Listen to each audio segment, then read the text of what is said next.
Okay, first graders, I need you to put your books out of sight, out of mind.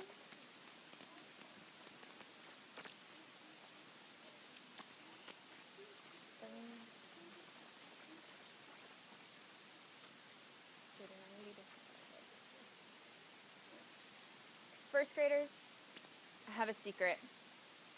Yesterday, during Read Aloud, Brandon, the whole time Miss Casey was reading, I had my eyes closed. And you know why I did that, Brandon? I had my eyes closed because I wanted to use the sensory details that Miss Casey was using so I can make inferences from what I already know and try to better understand the story. So when Miss Casey was reading this book that we read, Not Norman, on this specific page, I want you to listen to this sentence.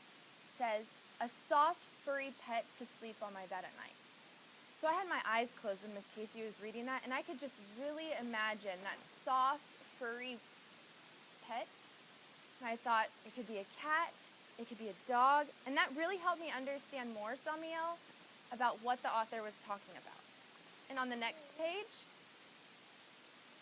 he said, "When I dropped Norman into his nice, clean bowl, he started dipping and flapping his fins.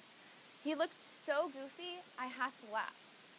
And I thought to myself, I could really see that image of Norman flipping his fins in his bowl, and I could really make an inference to better understand how that looked.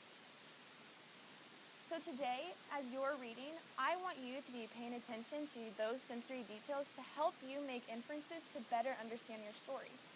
So we're going to practice that for just a moment. I want you to close your eyes, and I want you to listen to this sentence to have a better understanding of what is being told. I glanced over at Norman. He swayed back and forth. "Glug, glug, glug, glug," he mouthed. "Now open your eyes." What sensory details were included in that sentence? Allison? You could hear him. What was another sensory detail that was included in that sentence? Samiel?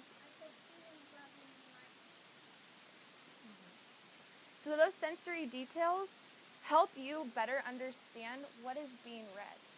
And they help you make those inferences so it brings that story to life and you could really visualize it. So as you're reading today, Allison, Andresa, pay attention to those sensory details so you can make inferences.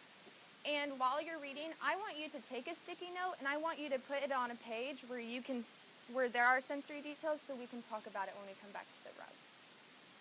I want you to take your book out, begin reading.